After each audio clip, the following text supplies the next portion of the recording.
বৌমা, এত বড় একটা অনুষ্ঠান আর তুমি এই চুড়িদারটা পরে যাবে? আমি যখন বাপের বাড়িতে ঘুরতে গেছিলাম তখন মা আমাকে এই কুর্তিটা দিয়েছে। আর এই কুর্তিটা তো যথেষ্ট সুন্দর মা। তাছাড়াও আমার কাছে নতুন এই একটা কুর্তিই আছে। কে দেয় তার মেয়েকে এমন একটা কুর্তি? আর তোমার মায়ের তো দিনে দিনে পছন্দ খারাপ হয়ে যাচ্ছে।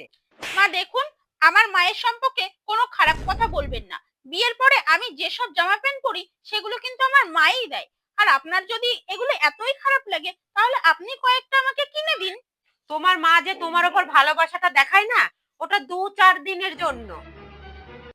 কারণ তুমি ওখানে 2-4 দিনের জন্যই ঘুরতে যাও। তোমার ওখানে যা দেয় তুমি ওটাকে ভালোবাসা বলেই ভাবো। আমার ভালোবাসাটা না তুমি বুঝতে পারবে না, যখন আমি থাকবো না তখন বুঝবে। এই ঘর গহনাগাটি সব তো তখন তুমিই ব্যবহার করবে। একটা কথা বলবো মা আপনাকে, কিছু মনে করবেন না।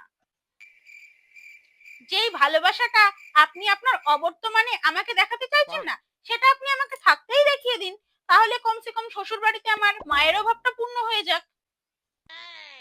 আর মা, সবকিছু না ভগবানের হাতে। আমি তো এরকমও দেখেছি যে বাড়ির শাশুড়ির আগে বৌমারাই উপরে চলে যাচ্ছে।